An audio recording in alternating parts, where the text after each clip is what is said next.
নমস্কার, আপনার রান্নাঘরে আপনাদের সকলকে স্বাগত জানিয়ে আজকে একটা বিটরুটের সবজি আপনাদের সাথে শেয়ার করব। আমি এখন ফিনল্যান্ডে আছি, সেই জন্য আমি এখন ফিনল্যান্ড থেকে আপনাদের সঙ্গে শেয়ার করছি। ভয়েসটা কিন্তু আমার বৌমা দিচ্ছে, আপনারা দেখে নিন। আজকে আমরা এখানে বিটরুটের তরকারি বানাচ্ছি, যার জন্য আমি এখানে 3টে বিটরুট নিয়েছি। আর এই যে চপারেতে এগুলোকে একদম ছোট ছোট করে চপ করে নিয়েছি। এখানে লাস্ট বিটরুটটা আমি চপ করে নিয়েছি, ব্যাচেসে চপ করেছি। এখানে অলরেডি 2টো বিটরুট দিয়ে দিয়েছি, আর এখানে একটা বিটরুট দিচ্ছি।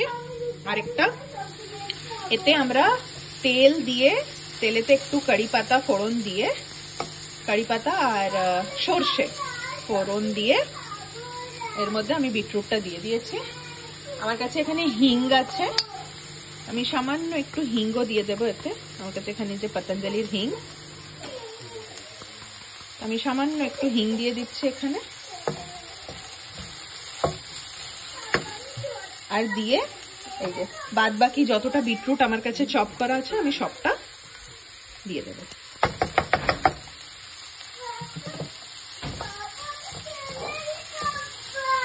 দিয়ে বিটরুট গুলো ভালো করে ফ্রাই করব।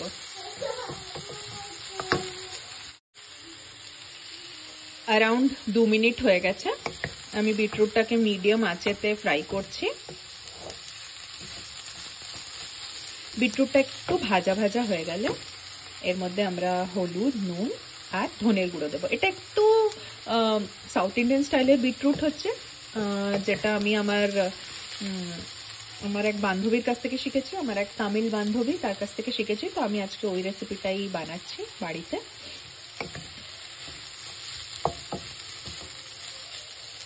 এতে আমি শুকনো লঙ্কাও ফোড়ন দিয়েছি, কারণ মোস্টলি সব সাউথ ইন্ডিয়ান রান্নাতেই শুকনো লঙ্কা, সর্ষে, কারি পাতা এগুলো ফোড়ন দেওয়া হয়। তো জাস্ট সেম পদ্ধতিতে আমি এটা বানাচ্ছি। এবার এটা মোটামুটি ভাজা হয়ে গেছে। এবার এর মধ্যে আমি হলুদ, ধনের গুঁড়ো, লঙ্কার গুঁড়ো আর নুন দেব। বিটরুটটা প্রায় 3-4 মিনিট ভাজা হয়ে গেছে। এর মধ্যে আমি হলুদ গুঁড়ো দিয়ে দিলাম,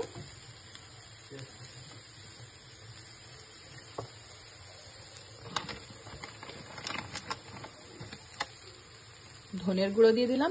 সবকিছুই আন্দাজ মতন দিচ্ছি, মানে সেরকম কোনো মেজার্ড ওয়েতে দিচ্ছি না। প্রায়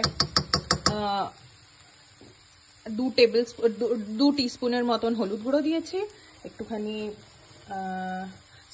ধনের গুঁড়ো দিয়েছি, 1 টিস্পুনের মতন হলুদ গুঁড়ো দিয়েছি। আর এবার সামান্য লঙ্কার গুঁড়ো। লঙ্কার গুঁড়োর পরিমাণটা আমি একটু কম রাখছি, কারণ এটা আমি এরকম বানাচ্ছি যে যাতে আমার মেয়েও খেতে পারে। আমার মেয়ে ছোট, তো অতটা ঝাল প্রেফার করে না, ঝাল খেতে পারে না, তো তাই জন্য আমি একটু হালকা রাখছি। কড়াইয়ের আঁচটা আমি এবার কমিয়ে দেব।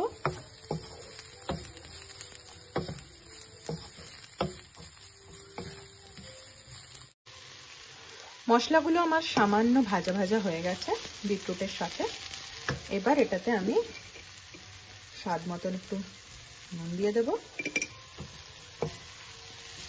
নুনটা এখনই আমি বেশি দিচ্ছি না, নুনটাকে আমি পরে আবার অ্যাডজাস্ট করব। আর সিন্স আমি সব রকমের গুঁড়ো মশলা দিয়েছি, আমি সামান্য একটু জল দিয়ে দেব, যাতে কোনো মশলা না পুড়ে। আঁচটা আমি এবার কমিয়ে দেব।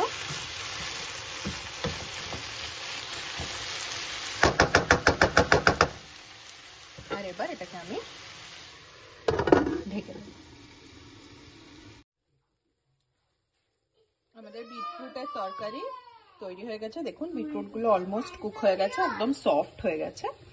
তো এর মধ্যে আমি এটাকে আরেকটু মানে টেস্টি বানানোর জন্য এর মধ্যে আমি অ্যাড করব নারকোল। এটা হচ্ছে ড্রাইড কোকোনাট, যেটাকে ডেসিকেটেড কোকোনাটও বলে। এটা আমার কাছে প্যাকেটে ছিল। এখানে আমরা ফ্রেশ কোকোনাট সাধারণত পাই না, ট্রাই করি আমরা এখানে ফ্রেশ কোকোনাট পাওয়ার, কিন্তু সবসময় অ্যাভেলেবেল থাকে না। তো তার জন্য আমি এখানে ওই ড্রাই কোকোনাটটা নিলাম।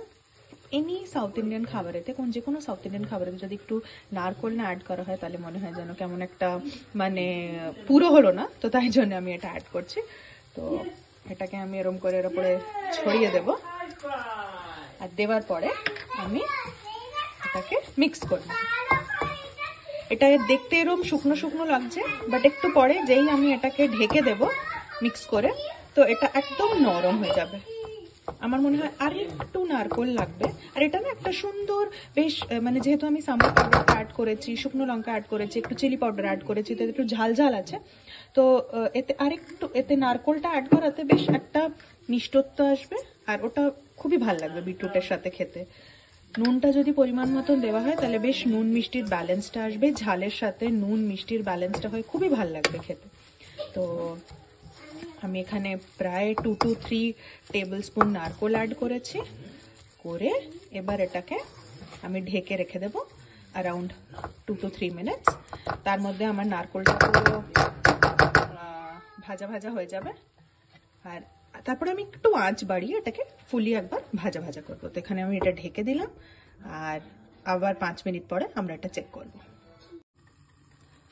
প্রায় 5 মিনিট হয়ে গেছে, এবার আমি খুলে দেখবো, চেক করব।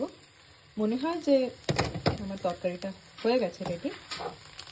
দেখুন বেশ ভাজা ভাজা হয়ে গেছে আমার তরকারিটা, নারকোলটাও ভাজা ভাজা হয়ে গেছে।